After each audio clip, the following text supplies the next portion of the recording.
Have you ever wanted to own your very own Florida Highway Patrol Crown Vic? Well, now here is your chance.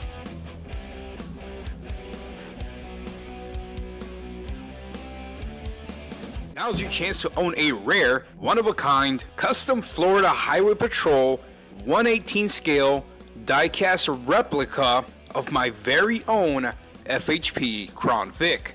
Each car is individually handcrafted by my wife and myself. The kit will include a 1/18 scale replica of my FHP Crown Vic, painted with the actual FHP code just like on my real car, and it will be on a custom display stand along with its very own retired FHP vehicle sticker, just like what's on the real thing.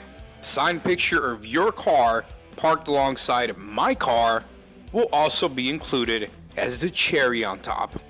This is for a limited time only, and the funds will go directly back into the channel. Check the link in the video description down below and get your very own Mr. Random custom FHP replica diecast car before they're all gone.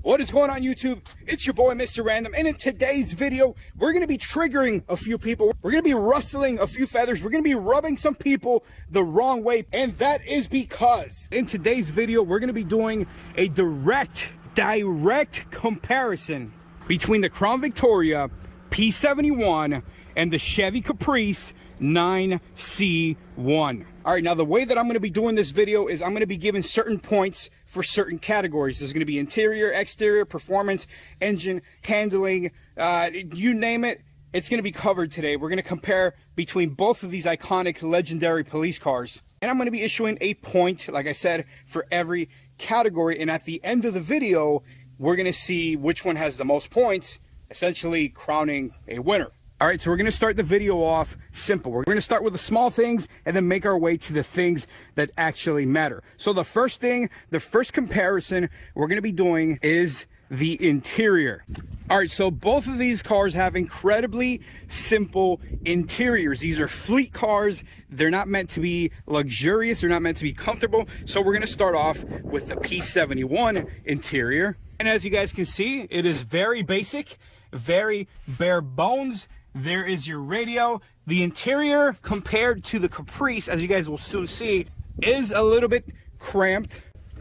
Now sitting in from the rear, like I said, you're gonna see the difference between a cruise liner and a boat. This is a boat, that's a cruise ship. You'll see what I'm talking about. But as far as interior goes, Crown Vic, a lot more modern, a little bit tighter, a little bit more simpler than the Caprice. Nothing but pure plastics, bare bones, straight to business interior. Take a seat in the driver's seat, and like you see, a lot sportier than the cruise liner, believe it or not. And although this is a very big interior and this can fit very big, large men like your boy right here, it pales in comparison with the 9C1. This car has been called a racing couch. A couch on four wheels. This is a race couch. There's a reason why they call this a race couch. Just take a look at how gigantic the interior on the 9C1 is. This old platform was back in the day when these large family sedans ruled the streets, and comfort and roominess were the major focus points on these cars. Just take a look at how much wider this interior is. I'm sitting in the back. It literally looks like, look at all the room I got left. I'm fully just man spreading right here. But this is what the interior on the Caprice is like. Also, like I said, very simple, very basic, very bare bones. Even though my AC knobs are missing, hell, even the whole radio unit is a little bit more, has a little bit more features than the P71. If we step inside this big old cruise liner right here, like you guys can see, this is what it looks like to be in the cockpit of this car. There is so much room on the interior that you can literally put your whole arm. Normally something that your arm will be sticking out the window in the P71, right around here, your arm will be hanging out the window. Look at all this space you got in the 9C1. This is the true definition of a land yacht. You're cruising like a boss cruising in style, got all that room. You can fit about 1.5 people right in the center. So the first point on the interior is going to go to the 9C1. First point on the board goes to Chevy. All right, now here's a little unexpected category, and we're going to talk about police officer safety. And what I mean by that is, let's talk about stab-proof seats. Yes, you heard me right. Both of these cars, both of them have stab-proof seats, but you're gonna be surprised. Come check this out. Come check. All right, so by now we all know that the Crown Vics have stab-proof seats. This is a heavy plastic composite. It's to prevent an officer from getting stabbed in the back or from any debris during an accident or something to impale the officer. Oh, the Caprice did it first because the Caprice came first, and it not only has stab-proof seats. You hear that little tangy tang? These are bulletproof seats as well. So not only is it stab-proof, it's also bullet resistant up to a 9mm. All right, so now the next category on the list is weight. Which one of these freaking whales weighs the most? You have to ask. It's kind of obvious. The P71 comes in at 3,998 pounds, while the 9C1 comes in at a whopping 4,200 pounds, almost as heavy as a 90s Ford Explorer SUV. So the point in the weight department is going to go to the P71 for weighing less. All right, guys, now for the next category, that is going to be the exterior. Now, right off the bat, both of these cars are body on frame designs. But here's the thing. While the Crown Victoria has all these panels that can be easily replaced, the Caprice, it's getting harder and harder to find body parts for this actual car. Not to mention that while the Crown Vic has this good old plastic rear bumper right here, it's very durable, can hold up to a lot of damage.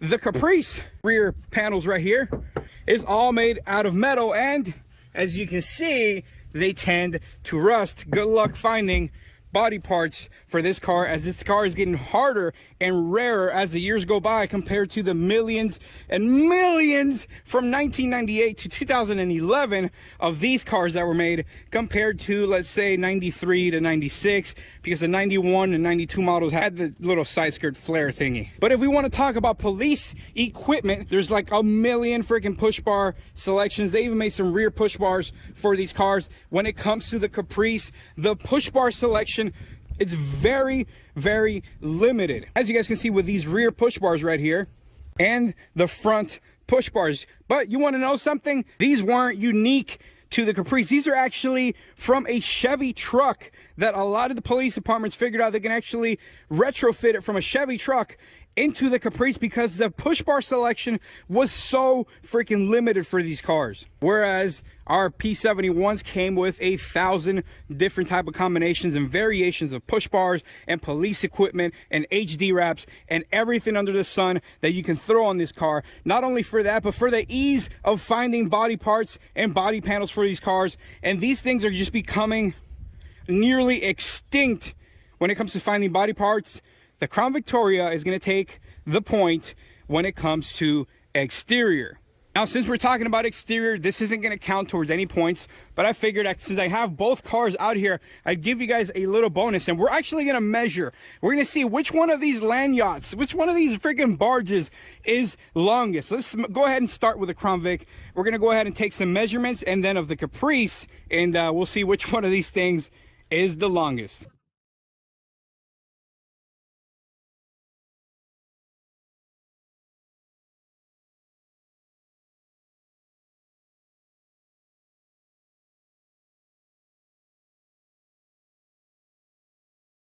So surprisingly enough, not by much. Damn, both of these cars are freaking long. These cars are huge. Caprice, just at around 18 feet long, almost a whole foot longer than the Crown Victoria, not to mention wider. All right, so now we're gonna start hitting the categories that actually matter And we're gonna start it off with the engines. Now, both of these cars have iconic, mythical engines, and freaking mythical engines. The 9C1 in one hand with its torque monster 5.7 liter 350 cubic inch LT1 straight off the Corvette. And even with a slight detune, this thing is still making 260 horsepower and 330 pound-feet of torque. And of course, the Crown Vic came with an equally legendary 4.6 liter 2-valve V8 right off the Mustang GT. Horsepower rating was at 250, although the 5.7 liter LT1 is faster than the 4.6. It is a complete shit show when it comes to reliability. Let's put it this way. I've already spent almost $500 just to get this car to even be able to drive to this filming spot. And I still have about another $800 more to go between OptiSpark, spark plug wires, water pump, and a bunch more other maintenance that this car requires. But with that being said, the reason I'm going to give the point to the 9C1 in the engine department is because of the potential for mods. You see, where the P71 maxes out about 275 horsepower with some basic bolt-ons, the 9C1, on the other hand, with a set of headers, cold air intake, exhaust, and a cam, will be pushing at or close to 400 horsepower. And all that is without any forced induction, just strictly naturally aspirated. And for the next category, we're going to be talking about transmission and drivetrain.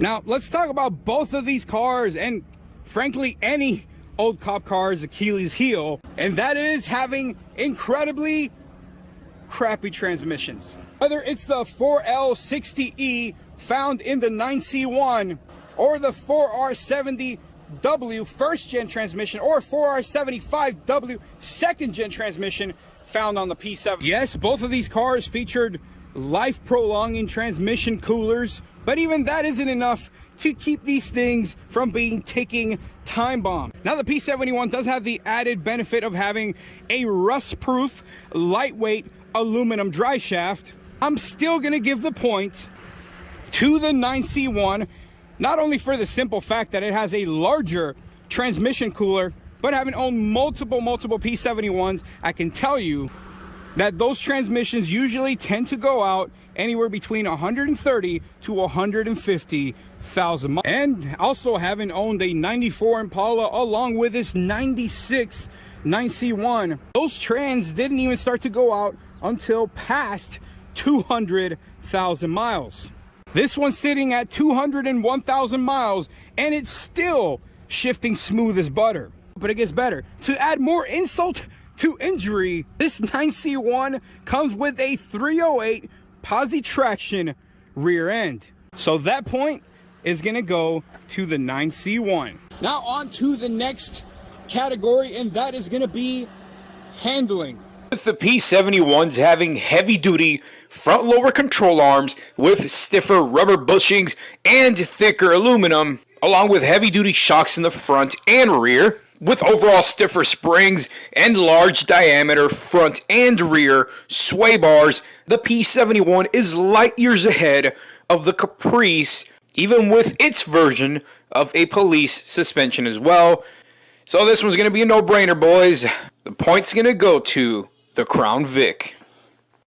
All right, next thing we're going to talk about is trunk sizes. Come over here. Take a look at just how large the trunk on this freaking monster is, dude. Look how wide. The camera can barely fits in the camera. This is close to like almost 5.5 feet worth of trunk. It is one of the widest trunks I have ever seen. The only downside is that it's not deep at all. It ends right there. I mean, you could probably lay down 1, 2, maybe 3, 4. You can stack 5 people easily in this trunk. But let's go on over to the P71. Don't mind me while I move this literal freaking table out of the way. Yeah, I got a table in here. but with the trunk width of almost as wide as the Caprice, coming in at close to 5 feet, and a depth. Look how deep this thing is. The camera does not do it justice. This thing is almost 2 feet deep. So when it comes to the trunk category, the winner, where it comes to overall trunk space, is going to be the P71. With both cars having a higher top speed than their civilian counterparts, the 9C1 takes a point on this one, since they didn't have speed governors, which gave them a top speed of 140, sometimes even more, miles per hour, compared to the Crown Vic's 129 miles per hour. Alright, and last but not least, the last category is going to be the exhaust note. And there's nothing like the rumble of a 350 V8 that is, unless it's the growl of a 2-valve 4.6. I mean, all you have to do is just listen for yourself.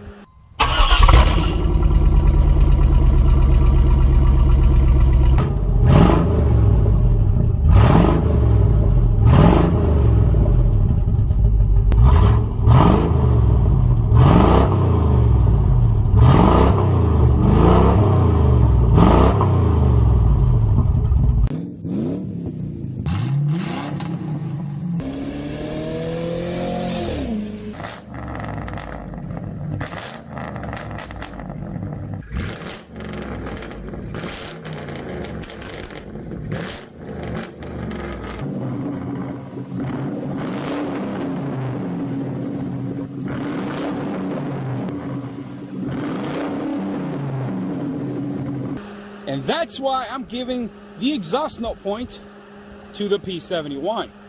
So after I paused the video and I went through my notes and I started counting off the final tallies, wouldn't you know it, we are at a dead even tie. 5 points for the Crown Vic and 5 points for the Caprice. So what I'm gonna do, I'm gonna do the right thing here. I'm gonna leave this up to you guys in the comment section to determine which one of these legendary cop cars takes the crown for best 4-door American body on frame V8 sedan. Oh, this is gonna get good. This is gonna be good, man. Chevy, Ford, P71, 9C1, light that comment section on fire. Let me know who takes the win after watching this video. What do you guys think, man?